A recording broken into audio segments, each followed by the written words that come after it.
What's going on, everybody? Welcome back to the Playbook Sports Podcast. Coming at you guys post NFL Combine. We have got some serious movement going on. We've got guys solidifying themselves as the top and guys kind of falling off with sort of a lackluster combine. So you got Nate, you got Opal. Addison, how you feeling going into this mock draft? I'm feeling damn good. It's funny, like thinking about it. I don't know if the top has changed, but a lot right after the top couple picks, I think a lot has changed. Truly, guys, like you said, moving up, moving down, and I think there's a chance 5-6 quarterbacks in the first round, which is absurd. Yeah, Absurd, brother. I think you can almost guarantee 5 at this point. Honestly. Which is crazy. Yeah. Mm-hmm. Last year, it was like, is there going to be 3 or 4? A lot of people were like, oh, definitely going to be 4, and there were only 3. This year, I think that there's no way there aren't 5. Yeah, I mean, it's going to be wild. I think we see 4 in the top 10. Yeah, probably. Which is just going to be insane. I think 7 of the first 10 picks are going to be quarterback or wide receiver. I know, skill positions, man, and obviously the QB, you got to take the shot on them, but just shows got some high hopes for these guys because offensive playmakers going early, it's like big expectations. Huge. So we are going to do this along on PFF's mock draft simulator, just so that way everybody can see the board as we're going through it. And so that way we don't get lost in all of the picks. Yeah. Addison, you are taking the odds, which means I am starting our draft right now, and you are on the clock with your Chicago Bears. Now, I feel like this one is a given, but go ahead and talk me through it.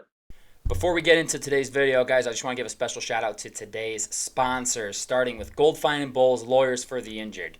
Personal injury, workers' compensation, those are their 2 things, but any sort of legal advice, they're the people to call. Give them a phone call, 309-673-5144. Tell them we sent you, okay? And I'd also like to shout out SeatGeek for sponsoring today's video as well. Use promo code PlayBookSports on their website to get $20 off your first purchase of $30 or more. Let's get back to the video.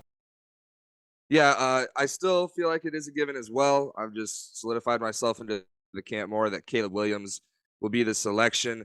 He's meeting up with the Bears individually to do all the process basically that he should have done at the combine, and that's just because he only wants the Bears to have that info. That's fine with me. I think this will be 2 minutes into the 10, and it's going to be selected. Caleb Williams, I love you, Justin Fields, but we're moving on. I just think it's time for the Bears to take a big-time shot on a franchise quarterback potentially, and all the talk about Mahomes is in Ryan Poles' ear. He was in Kansas City when all that shit went down with Mahomes, and he's looking like he's seen it again. So let's just try to make that happen. Caleb Williams, number 1 pick. Yep, everybody who's like, oh, he's not doing the medicals for these teams. He's not releasing it. Who cares? It doesn't matter, guys. It does not matter. He is still a supremely talented quarterback prospect, one of the best we've seen in a long time. He's going to be just fine. And everyone, people want to change it. Go ahead. No, my fault. I don't care that he gave off the cocky attitude. Obviously, he's going to be the Bears quarterback in my mind, so like that's a good thing. But I just look at that and go, okay, is Aaron Rodgers not been a cocky guy in every press conference he gets the opportunity to? And it's the same thing. How bad is it the quarterback believes in himself more than anybody else in the world? Right, I don't think that's a bad thing. Yeah, that's what you want. You want a quarterback that believes in himself above all else. You do not want this doubt creeping in. Because all of a sudden, they're not taking the throws that's there because they're just nervous. They're hesitant. You've got to grip it and rip it. And he's got the arm strength. He's got everything you want. Just looking at his physical tools and his ability to make plays. Like, he's got everything you want and everything you need to succeed in the NFL nowadays. I just hope the Bears don't overthink this and try and beat the smartest people in the room. Yeah. So I agree.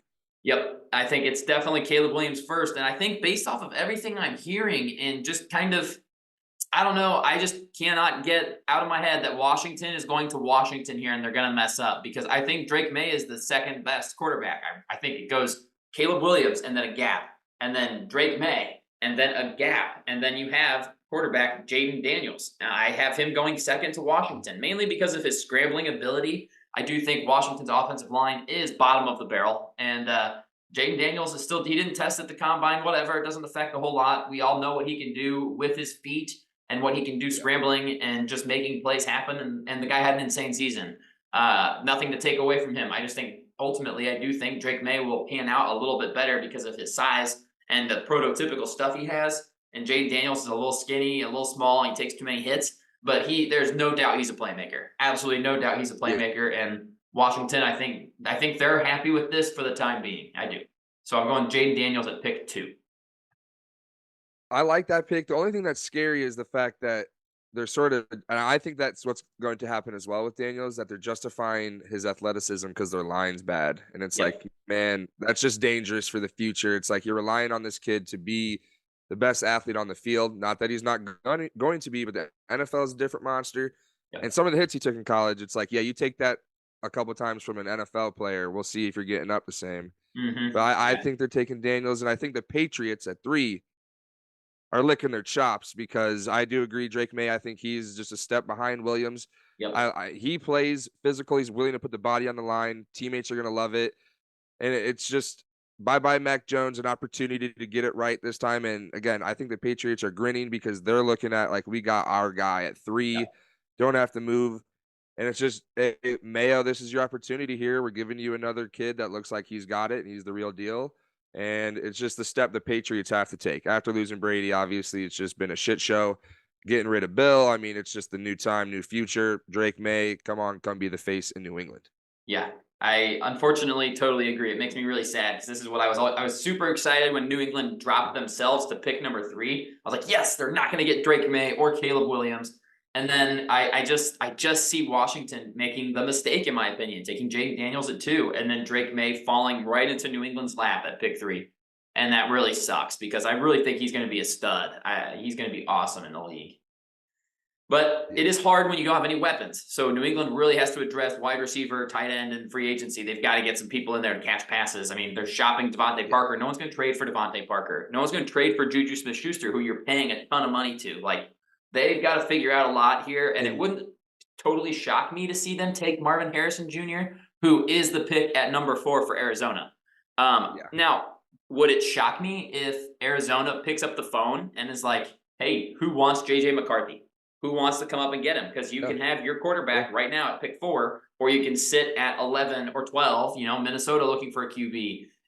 You even have maybe Atlanta, if they don't trade for Justin Fields, looking for a QB. You've got Denver, Las Vegas. All these teams need quarterbacks. Does one of them call Arizona like, hey, we'll give you guys an absolute ransom to come up to 4? I just think Marvin Harrison Jr. is too good of a prospect for Arizona to risk losing.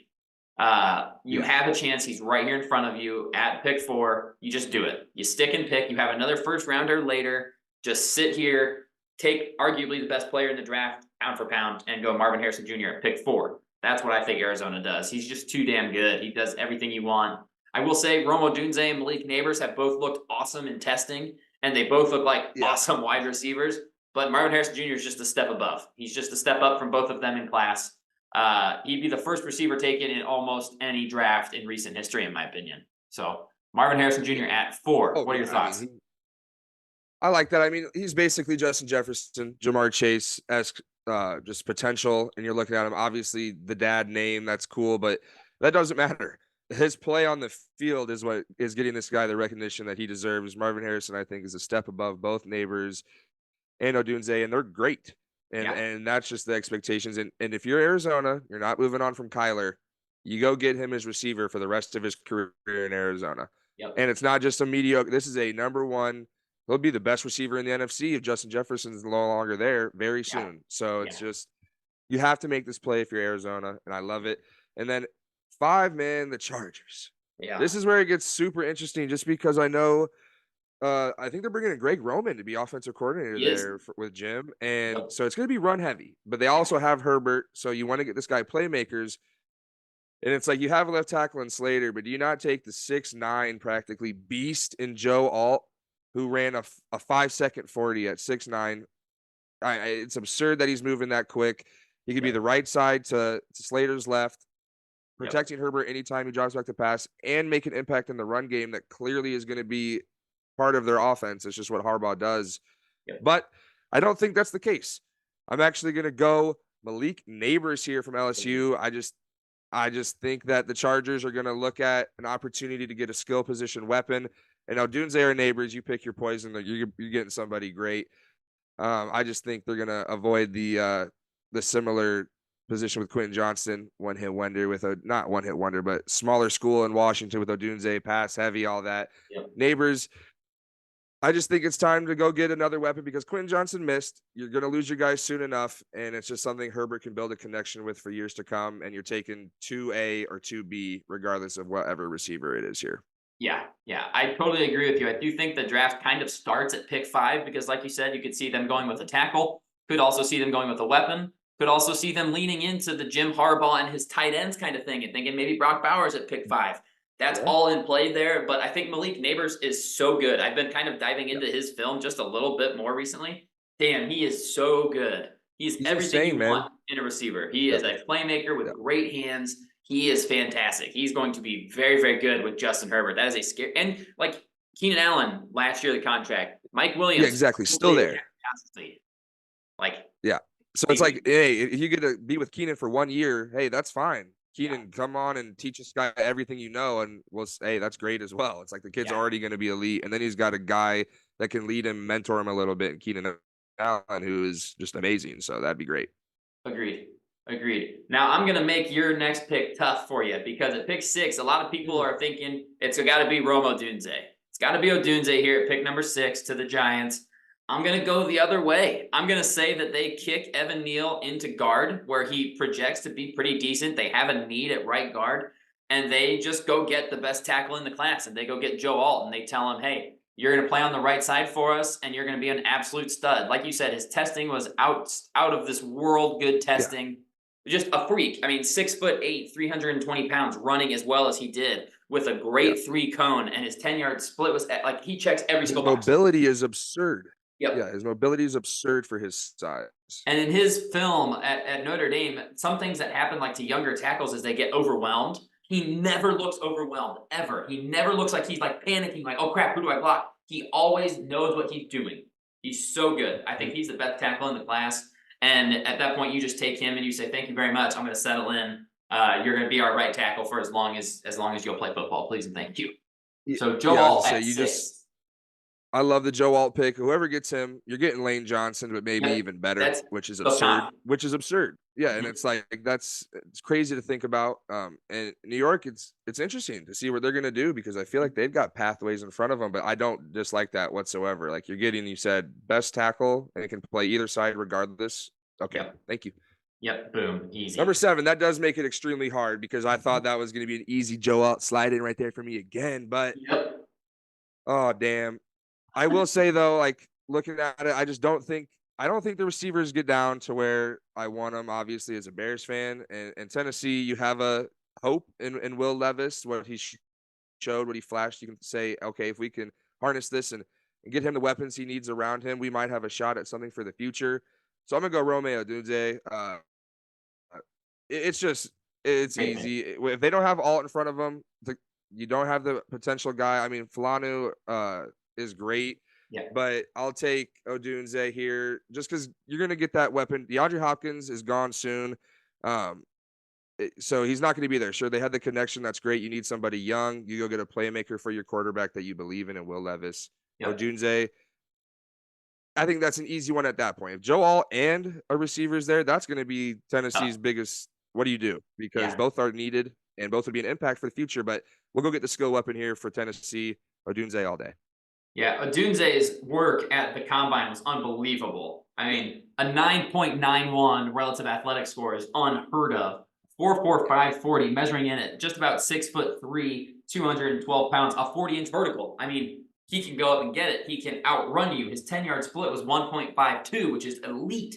Those are elite measurables. His shuttle was a 4.83, and he stayed late because he wanted to try and break the record. Like, he stayed later than anybody else. He's like, I can do this. And he ultimately didn't do it, but that doesn't matter. Like, he was so good at the combine, and he just looks insane. And I think that's a great pick for Tennessee. Treylon Burks has been kind of a bust pick for them after trading away A.J. Brown. Like, they need a big-bodied receiver. There's Rome Odunze right there. I think that's a slam dunk pick for them.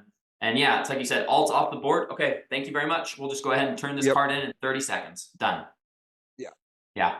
Falcons on the board at pick number 8. And again, I'm probably going to go with the guy that had a fantastic combine. And while I am not the highest person on Dallas Turner, I cannot deny that his combine was excellent and that he kind of looked about like I was always worried about his size. His weight was just a little bit low for me. I didn't love it. But then the other guys measured in, they were all about the same weight. Nobody really blew him out of the water. He kind of fits the prototypical edge rushing outside linebacker mold that we have now, where it's like 245 to 250 pounds. and he ran in the 4.4s, I believe it was, for his 40-yard dash. Oh, he was moving. He was Yeah. cooking. He absolutely flew. Like Chop Robinson was the best, like the most athletic tester of the edge rushers, but he's not even close to Dallas Turner's like production level. And Dallas Turner was just behind him as an athlete. So I think it's a easy pick for them. And in this instance, they're probably trading for Justin Fields. If they haven't traded for Fields, then maybe they consider JJ McCarthy, because I don't think you can go into the season with your current quarterback situation. You simply can't do it. So if they don't have Fields, and if they don't have Cousins, I think that then maybe this is where McCarthy goes. But in this instance, I'm hoping and assuming they do something at the position. Yeah, agreed. And now it's Turner ran a 4.46, and I will say I thought the same thing just looking at him. He does look maybe I'm crazy.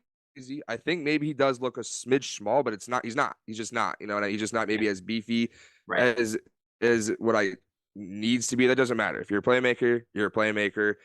And the combine just solidified him back as that number one DN, in my opinion, for Turner at least. Same. And then Bears here, obviously, if both receivers are gone, it's interesting because there's some edge, you know, but at the same time, I actually call this guy Fautanu. I combined his name, Olu Fashanu. I think the Bears are going to go tackle here, and if that means kicking Braxton Jones inside or he's just a swing tackle, there was enough times where Braxton Jones didn't make plays on the left side.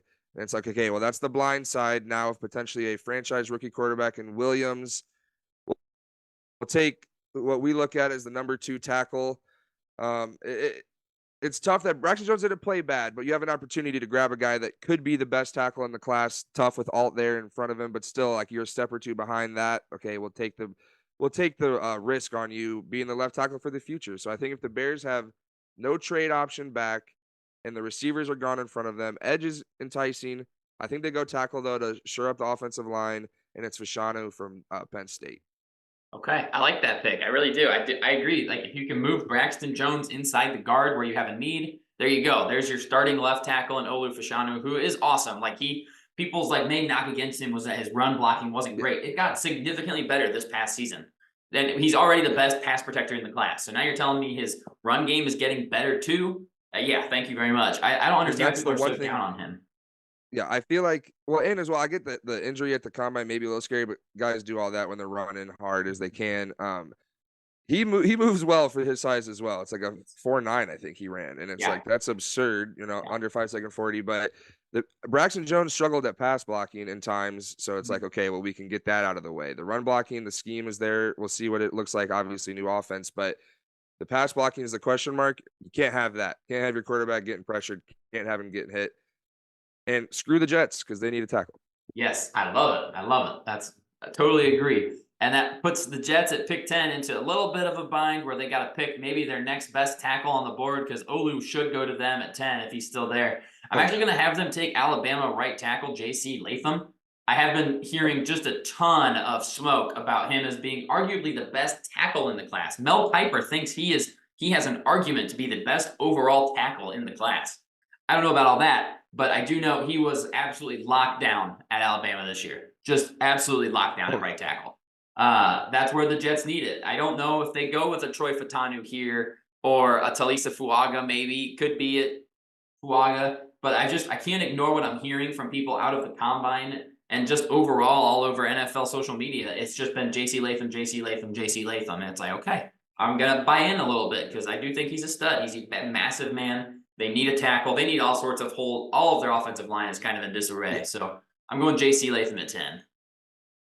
Nice. I mean, they have to go tackle here. Yeah. At the end of the day, even if it's a reach, you have to in New York. There's just nothing. There's no other position unless somehow, some way, one of those receivers falls, Odunze or Nabers, but that's not happening. So they have to address tackle, and I like that pick.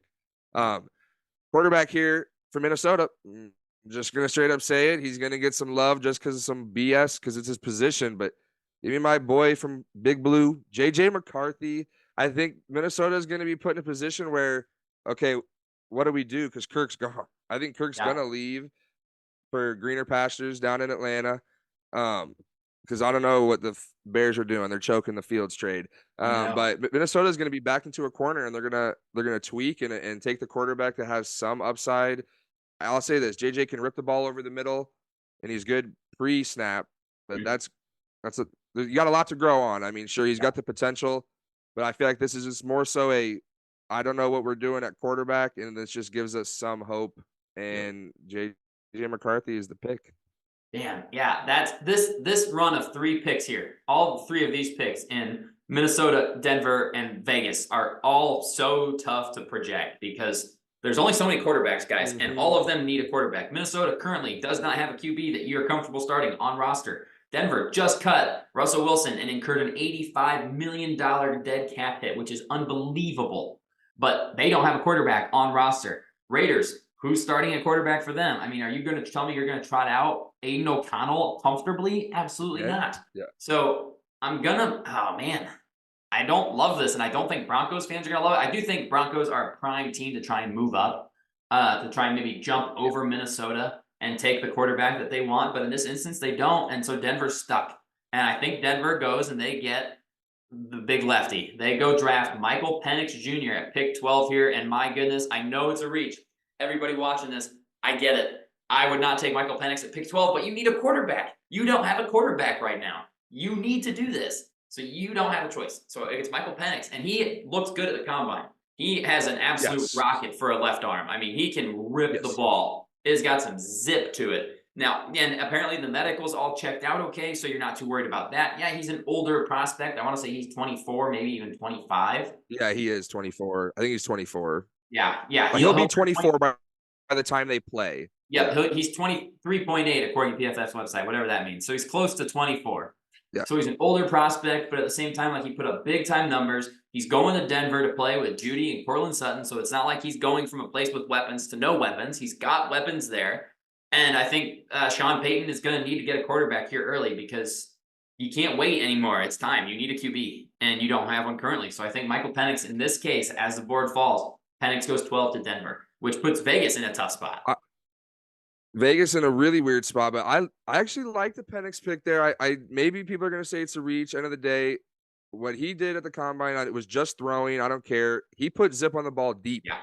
And that is what Denver lacked, and they want that deep ball with some velocity on it, and Penix can deliver that.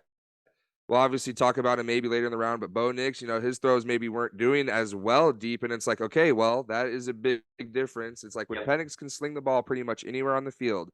That's interesting for a team to look at, especially a team like Denver where, what do we do? You said it, man, backs against the wall, and it's a similar situation in Minnesota. What do you do if you don't go down this road? And it's scary, but it's where you put yourself when you screw yourself with Russ. Yep.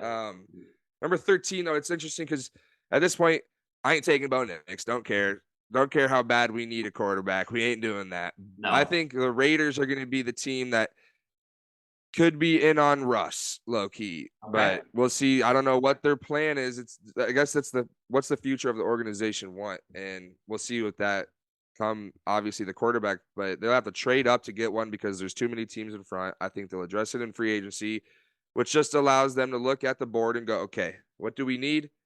We need a D tackle. And Byron Murphy from Texas is sitting here grinning, and we're grinning that he's here at 13, and the quarterbacks are gone. So we have to take something, a position of need. Otherwise, I'll take Byron Murphy. Maybe the best D tackle in the draft probably is. Yeah. I'll say that with its chest. And the Raiders just get a big guy for the defensive front. Yeah. I love the fit of Byron Murphy to Vegas, especially if they don't go QB, which in this instance they don't. Murphy tested great at the combine. Honestly, all of the Texas players absolutely balled out at the combine. Yeah. Like all of the Tavondre Sweat at his height and size running, a low 5.40s, crazy. And he just, everybody that played, Xavier Worthy, goes without being said, jumped into the first round conversation because he broke the record. Oh, yeah. Adonai Mitchell looked super fluid in all of the drills and ran really well. I mean, if you were a Texas player at the combine, you had a great combine. It's just how it went. Byron Murphy on that defensive line would be real good. They got to build up that interior. Him next to Max Crosby and last year's first round pick, Tyree Wilson. You're just building that defensive line, and you've got to do that. You've got to. And Pierce, I'm sure Pierce is going to love a big boy up front, especially a defensive minded guy. Yeah, absolutely. Brings up the Saints here, desperately in need of an offensive tackle. And I think that one looking right at him is Taliese Fuaga out of Oregon State. You can play him on the left. You can play him on the right. You play him at any offensive line position. The guy's an absolute mauler. I'm one of his biggest fans. I love watching his tape. He has some awesome counter moves as a pass blocker. And if they're running the ball behind him, he's going to move you. I don't care who you are or how big you are. He's going to move you. So I'm a big fan of Taliese Fuaga. And then he just falls right into the laps of the New Orleans Saints, which brings up the Colts at 15. Now, this is where it just gets super interesting because corner run, it's coming, and it may have even started at this point. Mm-hmm. And if it started, I think that'd be interesting. But if it's in this scenario where no corners are off the board and Brock Bowers is still there, man, I know it might not be a need per se for the Colts right now, but again, good teams have good tight ends that can block and catch passes. Brock Bowers can do both. I mean, this guy, again, he's a top 5 player in the draft. His position is just not that of extreme need for most teams, or they just addressed it recently, like Vegas, you know what I mean? Well, they addressed it last year, so why would they do it again? I think the Colts take Brock Bowers and get a guy for Anthony Richardson that's just another weapon. Obviously, Pittman, they want to get him back, but even if they do get him back, it's still just another opportunity to have Bowers out on the field as much as you can. The Colts have had a rotating tight end room for a while now, and I just look at him, and obviously different player, different body size, but you can come be our next Dallas Clark for Richardson, who we believe in. And a tight end is a security blanket regardless. I don't care if you're a rookie. Look what Laporta did. Look what Dalton Kincaid did. You obviously can make an impact if you're a player. And tight end's a big security blanket for Richardson, who hasn't played a lot of football in the NFL. So go get a playmaker that's going to be open majority of his routes. Give me Brock Bowers to the Colts. Yeah, and Brock Bowers played a ton out of the slot, too. They can move him all over. You can put him anywhere. Yep. I know it's crazy. I mean, his best case scenario, if he is the best version of himself at all times throughout his career, it's a little bit of Gronk and a little bit of Kelsey mixed. And it's like, okay, that's terrifying, man. I mean, we've been talking about him as the #1 tight end prospect since he started playing college football. Like, he's been that damn good his entire time in college. And him at 15 to the Colts is such a home run pick for them. And nothing else. Like, he's just far and away at this point, the value of his talent outweighs the value of position. Like, yes, I know tight ends are undervalued, but this dude himself is so damn good, you just wipe away the position you take him, especially at pick 15. Yeah. Love that pick to the Colts. I'm sure Colts fans would love that pick as well. And you mentioned the cornerback run. I'm actually holding it off for another pick here because Seattle really, like, you look at their needs, especially on PFF, guard and center. They need interior offensive linemen. They've got one in their backyard, and that's Troy Fautanu out of Washington. He's up there already in the Northwest.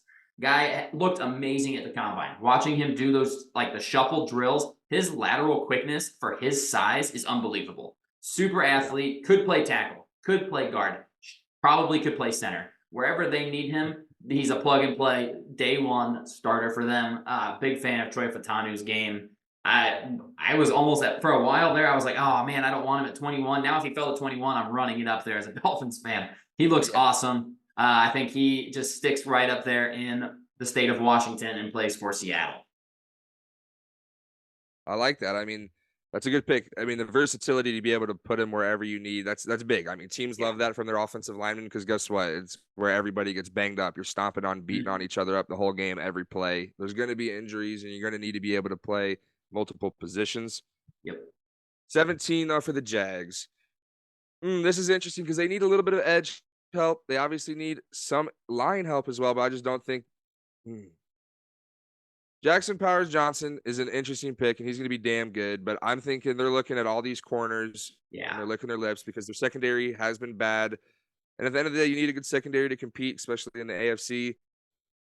I know he got a little banged up at the combine, but again, running full speed, it happens to these guys. A hip flexor, I do not care. Nate Wiggins from Clemson, I think just the best overall corner in the class. He's an absolute burner, first off, as well. Ran a 4.28 while hurt. Got hurt running the 4.28. So it's like, okay, he's got some speed on him. And again, it's just a scenario where Jacksonville's lacked secondary help for years. I mean, they swung and missed on Griffin with the contract, and it's just there's not really a position here where you can help the offense as much. It's pretty much built there. But the defense, you can. So I'll go Nate Wiggins, though. Just best corner. They're going to run that up to the board and take their guy. Yeah, I think that's a great pick for them. I really do like Nate Wiggins. Measured out really well, 6'2", maybe a little bit light, but at the end of the day, like the tape speaks for itself. Yeah, awesome press corner, and that's what they need desperately. And then I accidentally picked at 18 already on PFF. I didn't mean to, but it's who I was going to probably take anyways. And it's someone who a lot of people think is already the best corner in this class as well. That's Terrion Arnold out of Alabama. Yep. He has been awesome. He's flown up the board this year, 5 interceptions in this past season. The height, weight, speed, he's young. He's not even 21 years of age yet. He's somebody you just plug in there and he's your starting corner on the outside right away. I really do think he's going to be awesome. I think you could argue probably 3, maybe even honestly, all these corners, like they're so close. They're all so close in talent. They all have a little bit of the grasp of, hey, I might be the best corner in this class. Mm-hmm. Agreed. And Terrion Arnold there is really good value. There's not really a tackle for the Bengals that I love when I look at it according to their needs. Tight end, absolutely not. Maybe defensive lineman, but is that a little early for Jer'Zhan Newton? I think it might be. So I think you just go value here and you just take the best corner on your board potentially in Terrion Arnold. Yep, I love that. And I'll say this for Newton, though. He's getting some love. I've seen some mocks where he's top 10, and I'm like, damn. Like, don't get me wrong. He's good, but it's like, whew, I don't know, man. Hey, we'll see. Hey, when I saw it, I was cracking up. But we'll see. Come draft day, you never know. Crazy stuff happens. Very true. 19, though. And this is similar to the last time we did the mock with Chiefs. I'm looking at Cooper DeJean, and I just think, man, he's a guy that you can put anywhere in that secondary. He's willing to play safety. He's willing to play corner. He'll play a nickel if he needs to. But, man, this one's extremely tough because I'm thinking you're either addressing corner or you're looking at Newton here if you're the Rams, if I'm being honest. Because Aaron Donald's gone soon. End of the day, you're going to lose your all-pro defensive lineman, and having him have a guy in his wings that maybe he can teach a thing or two, I think that is enticing, but damn. Screw it. I'm taking neither of those guys. Give me Quinyon Mitchell from Toledo corner. At the end of the day, I think it's going to be a defensive position here for the Rams. Matt Stafford's still there, and he can do it a little bit. Offense will be fine. You need to adjust the defense because at this point, that is what is holding you back just enough. And Mitchell, again, like we said, all these corners could be arguing for the best. This guy has insane stats. Just when you don't throw him the ball, and when you do, it doesn't get completed. 6 foot, 200 pounds, so decent size. But Rams got to adjust the secondary. Give me Mitchell from Toledo. Yeah, that's a great pick. I think Quinyon Mitchell's could also has an argument for best corner in the class.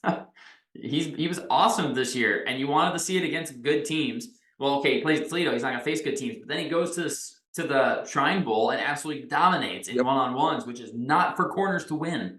He has done everything right, looked really good at the combine. He's going to be a top 20 pick, I think, guaranteed. I think these 3 corners that we've taken are, Cooper DeJean's really good too. I can't say that these are the best. I know, man. The secondary is deep, and at least the top, it's top heavy for sure, at least. But yeah, and that makes. And I'll say this, no, I'll say the competition thing.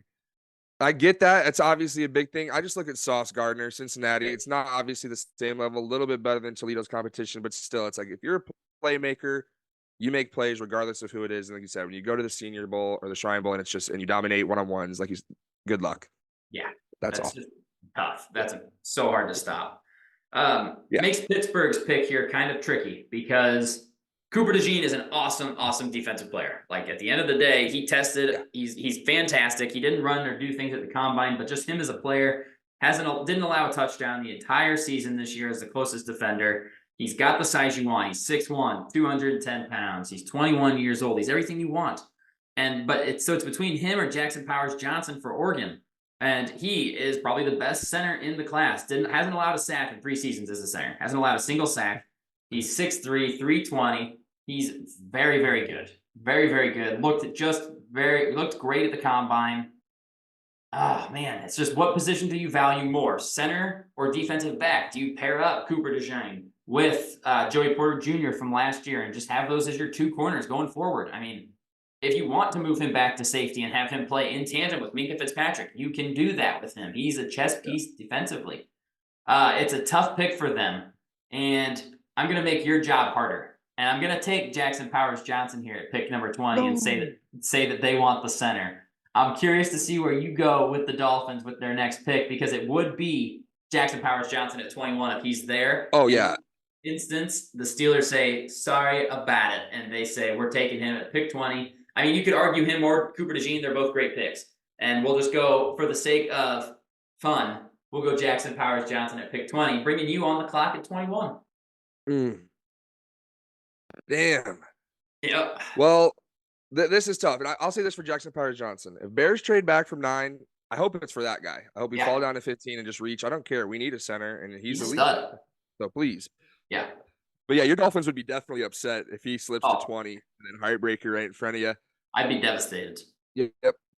Well, obviously, looking at the needs, it's practically the whole roster. So I'm thinking, woo! No, I'm just trolling. Tight end and O-line, but I was gonna say that stuff about Christian Wilkins though. That has me intrigued a little bit. And Bradley Chubb injury gonna be out all year pretty much. So it's like that.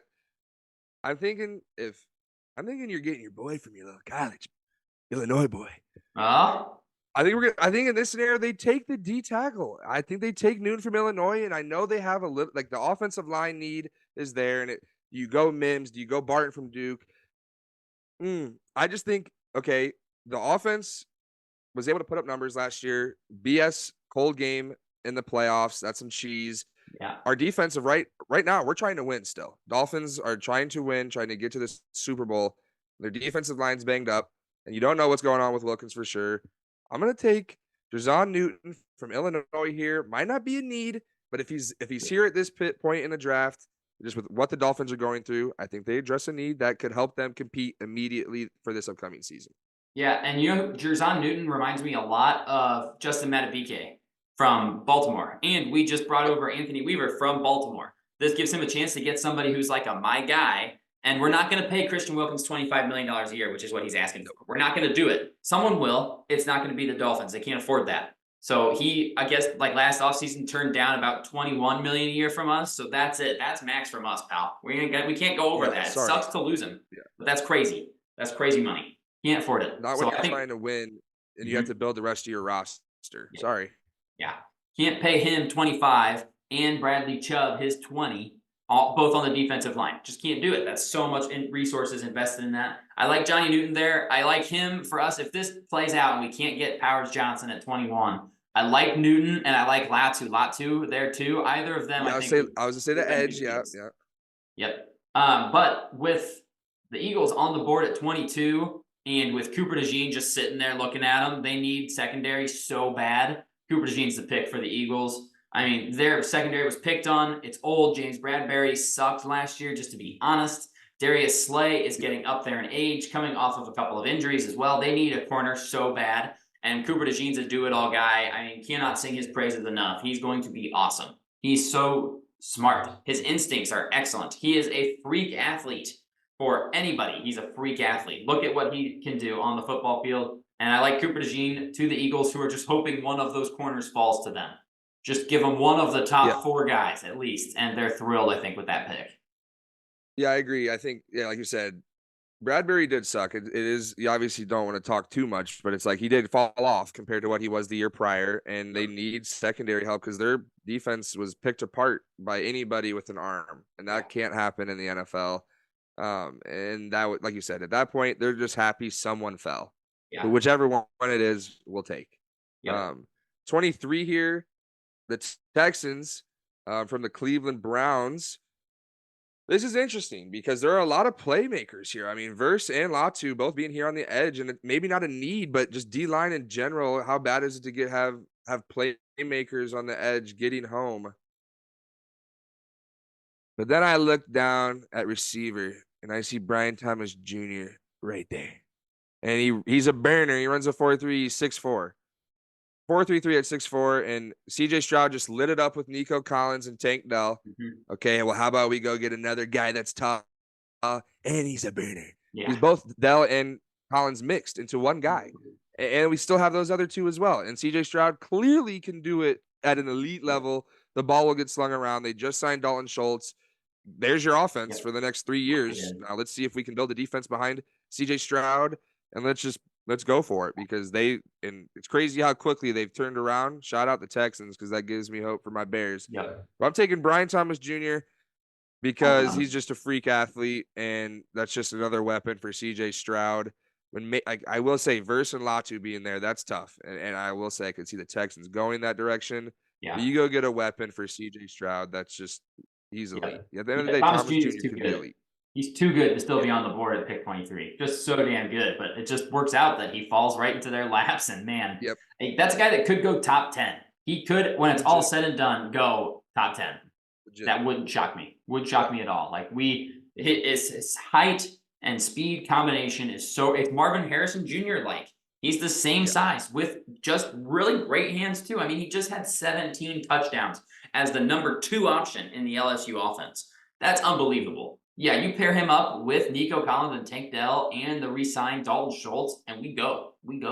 Yeah, that's capitalizing on the rookie quarterback contract right there. And I love that pick for Houston. I know they want defensive linemen. Well, there's no D tackle worth taking here. I'm not taking T'Vondre Sweat at pick 23. Absolutely not. Maybe you want edge rusher, but Brian Thomas Jr.'s value is too high. It's too damn good to not take him. And he would have gone at this pick to Dallas 100%.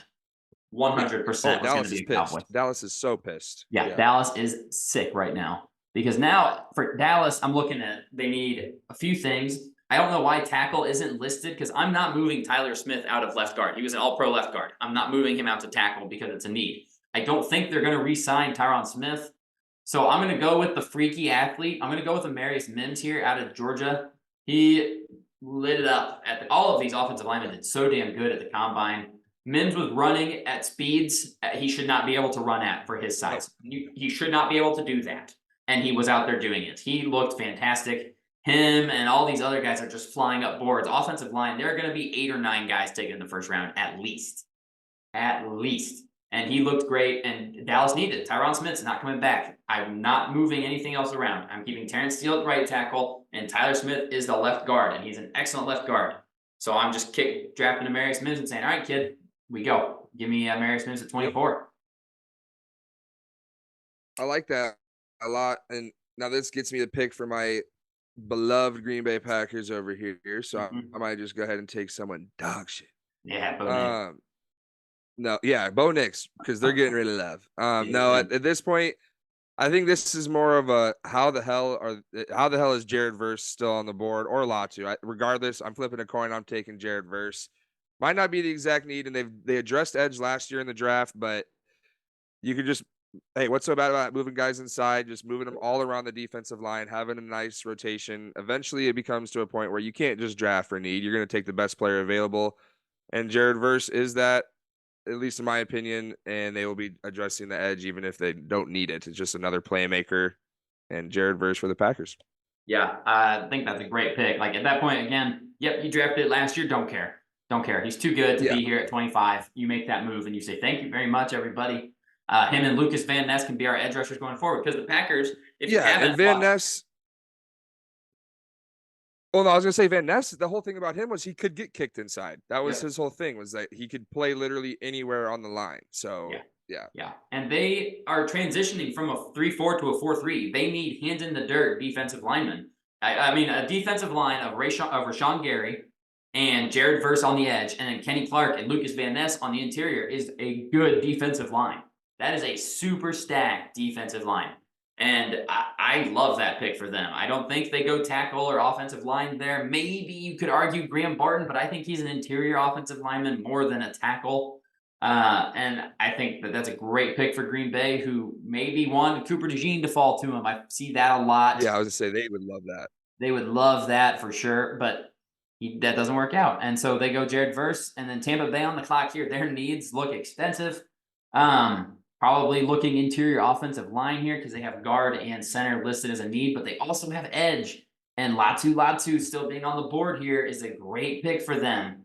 Just get the most I'm going Latu at 26 here to Tampa Bay. Get the most technically sound edge rusher in the entire class. Best with his hands. He always has a pass rushing plan. Every time he goes at you, he knows he's going to do this. And if that doesn't work, he's going to do this.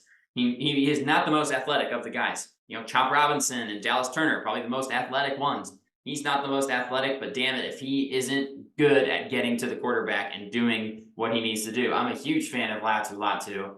And him falling to 26 is unbelievable value for the Bucks. So give me Latu at pick 26. Bring it up, Arizona. I know we're going to be getting flamed for Verse and Latu falling. But man, it's all these other teams. It's like, damn, Right. like when they have a position of need and the guy's worth it at that, it's tough. Hey, it's tough, man. Draft's wild. Yeah, there's so much talent in this draft in the first, Yeah, in the it's first and second actually round. it's insane. It's insane. But Houston traded last year. Great trade, by the way. Great trade. Wonderful trade for Houston. Yeah, number 27 for number 3. Thank you. You addressed receiver early with Marvin Harrison. I love that. And no corners available. No D lineman that I'm really loving. And you can go get the opposite of Paris Johnson Jr. Go give me Tyler Guyton from Oklahoma. Just again, you're sticking with Murray. You're believing in him. Okay, we got to build around him. Can't just let this guy run for his life out there. Addressed the other position last year. We'll get Tyler Guyton opposite side, and it's just another piece for the offense that showed a little bit of spark when Murray came back late. We'll see what Gannon can do in his second year as coach. Agreed. Yeah, I think that's an excellent pick for them. They need a left tackle. You keep Paris Johnson on the right side, and you just have your bookend tackles, and you come out of the first round feeling fantastic about what you've done, because you come out with one of the most athletic tackles we've seen in a long time, and Marvin Harrison Jr. I mean, thank you very much. Yeah, that's a great pick for them. They're fortunate that Tyler Guyton kind of falls down to them and past a couple of teams, but I mean, we couldn't have Jared Verse and Latu on the board any longer. They had to go. No. They had to be picked. That was unbelievable. So I love that pick for Arizona. They need an offensive tackle, and they get a really good one in Tyler Guyton. Buffalo on the board. Unfortunately for Buffalo, they cannot get Brian Thomas, like has been mocked to them for a long time. Thank God he tested out of pick 28. Sweet. They still need a wide receiver. Gabe Davis is gone, and Stephon Diggs is not getting any younger. So I'm going to go with one of the combine darlings. I'm going to go with A.D. Mitchell out of Texas. Just tested off the charts. He looked unbelievable. Still put up good numbers last year. I don't know how Texas wasn't even better than they were with the amount of athletes they had on their team. Kind of makes me think Quinyon is not very good. I mean, him and Xavier Worthy, both as weapons out there, along with Jatavian Sanders. 6'4", pushing 200 pounds. He looked extremely fluid at the combine. Just great hips for a wide receiver. Always shifty. He's going to be a good wide receiver for them. And he reminds me a little bit of Gabe Davis. Similar build. I think he could be really good in that offense, and you've got to get younger. I mean, Stephon Diggs and Khalil Shakur, that cannot be your answer going forward. You've got to get a young weapon here, and getting somebody like A.D. Mitchell at the end of the first round, I think, is a slam dunk pick for the Bills. Right on. And for the Lions here, not really any interior alignment I'm looking at. I'm loving. I mean, maybe, like you said, Barton getting kicked inside, Barton from Duke. But I think that Detroit is looking at the secondary as a area of concern.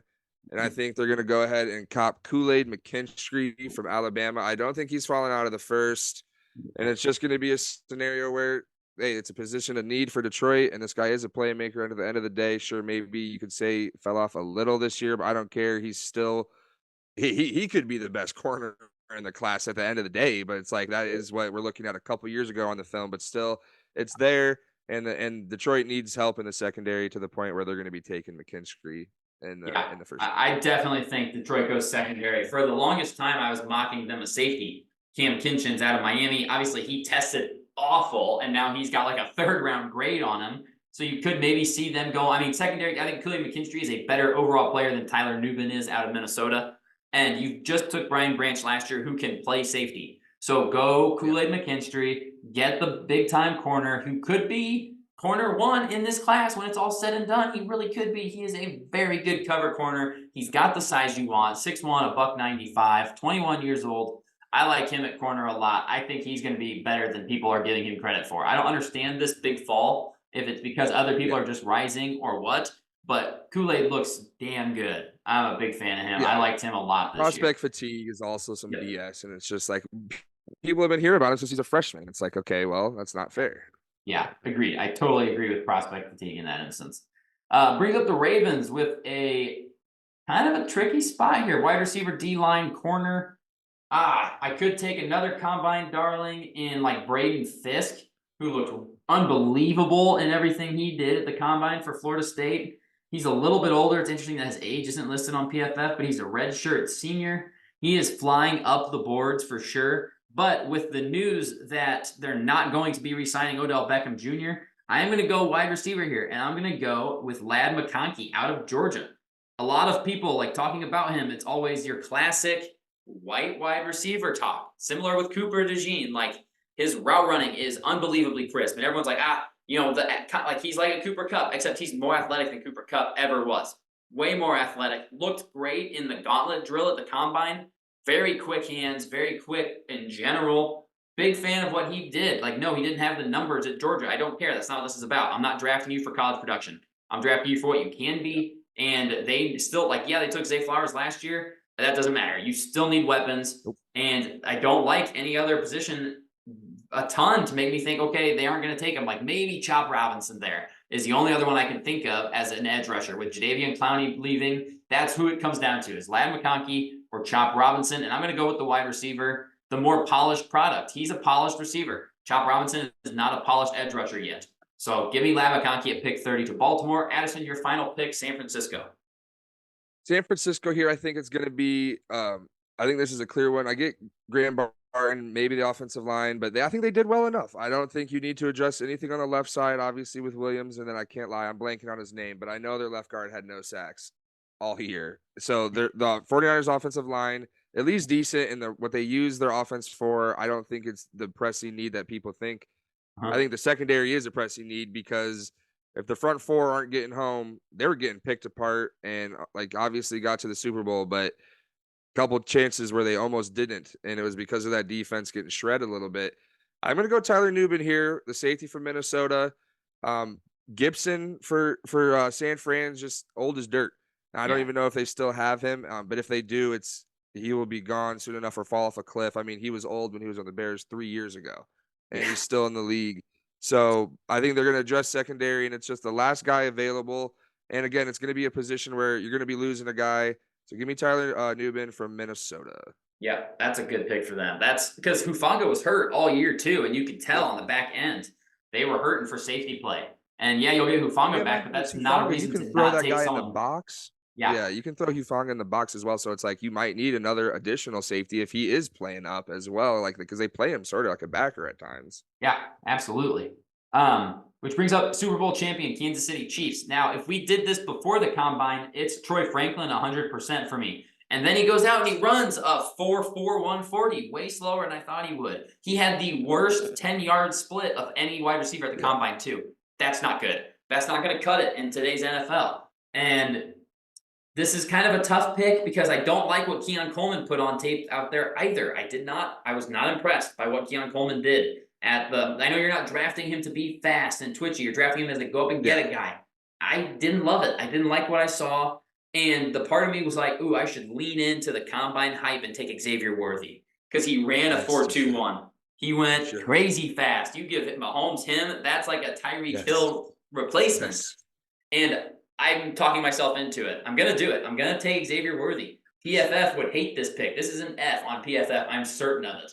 But I'm taking Xavier Worthy because you cannot teach 4.21 speed. You cannot teach that. That just is a God-given talent and a gift. And I liked what Xavier Worthy did. He's got good hands. He's not just fast. He's a better overall receiver than John Ross was. And John Ross went at pick, 10? Because of how fast he ran? Like, no, absolutely not. There's no way I'm letting Xavier Worthy get out of the first round at 4.21 speed. Because I can coach up everything else. Andy Reid can coach up everything else. I cannot coach 4.21 speed. I can't. That doesn't get taught. So Xavier Worthy, pick 32 to Kansas City. They address wide receiver. I like it. I'm a fan of that pick. So if we get flamed for it, go ahead. But I also love the pick. Like I was begging in my head. I would have loved him for Baltimore, but I think McConkey is a great pick. But I love him for Kansas City because Mahomes needs the guy that he can just unleash, just cork it out. Let me just throw this as far as I can, and he will not be able to outrun it, or like he'll catch it. He'll be past the defense. No matter what, it'll be fine. It's like you said, Tyreek, maybe not that level of explosiveness. That's a big expectation. But what you can do in this offense is be the burner and just go. And if you're open, Mahomes is throwing you the ball, bud, and be ready for big-time numbers. And speed kills. Speed gets you drafted in today's NFL, and it always has. And it's just, you've heard the story a million times where the receiver gets drafted because he's fast. And guess what? The Chiefs need one. And he is 4.21 speed. It's a That's joke. insane. It's a joke. Yeah. Insane. He's flying up my big board, especially just with how fast. Like I don't know, man. I don't see any way if John Ross goes at pick 11 because of his speed. Yeah. Xavier Worthy's better. Xavier Worthy's a better wide receiver than John Ross was. There's no way he gets out of the first round. Andy Reid would be salivating at the thought of Xavier Worthy in that offense. Like you just tell Mahomes, hey, if this is the coverage you see, as soon as he hits 10 yards, you just throw it as far as you can because he's going to run faster than them. He's going to outrun the safeties in the corners who are flat-footed, and he'll catch it. He's gone. See ya. Yeah. And we'll polish and I his know route it's running. dumb, but in a way, like if this kid doesn't get drafted first round, not that what's the point of the 40? Because it's like if you just because you run fast doesn't mean you're great, but it's like okay, like you set the record fast. You know, like it's not a normal. Okay, he's a little bit quicker. It's like no, this guy was 0.12 seconds. Milliseconds quicker than everybody else at his position and faster than anybody that's ever done it for the combine. So, I mean, at the end of the day, the speed was going to get him drafted first round. And if that's the 32 to Kansas City, you better watch the fuck out if he hits because Jesus, that'd be scary. Yeah. Have fun trying to defend that offense. Like he's just going to stretch them vertically. He will stretch. Yeah, and then that just opens up everything else underneath. And it's like, okay, well, we're screwed. Yep. Now there's really no way to stop them from winning 3 Super Bowls in a row. We're really stuck. Yeah. So, that is our post-combine NFL 2024 mock draft. Let us hear it down below in the comments. I can't wait for people to be like, how did my team not take Latu at 13 or 14? I can't wait. Let us hear it. I want to talk it. I love in the comments going back and forth with people on draft. So, looking forward to it. And don't forget to stay tuned to the channel. If you're not already subscribed, subscribe. We are going to be live for the entire NFL draft. We will go live 30 minutes before it, and we will stay live until pick 32 is announced. That is going to be a long night of us breaking down every single pick taken, seeing who we think is going to go. It's going to be a ton of fun. Cannot wait for it. Addison, anything you want to add for the folks before we get out of here? Just keep staying tuned into the channel. Obviously, we're going to have those fixing squads breakdowns coming from the rest of us. Nate's obviously got his done, but the rest of us are coming. But the draft obviously almost here. Exciting times. We're going to be breaking the news, though, when the Bears trade Fields. I'll be making a video for that, so stay tuned because I'll be celebrating. I might have a Williams wig on or something. Who knows? I love it. All right. Thank you guys for stopping in, and we'll see you all in the next video. Right on. Peace.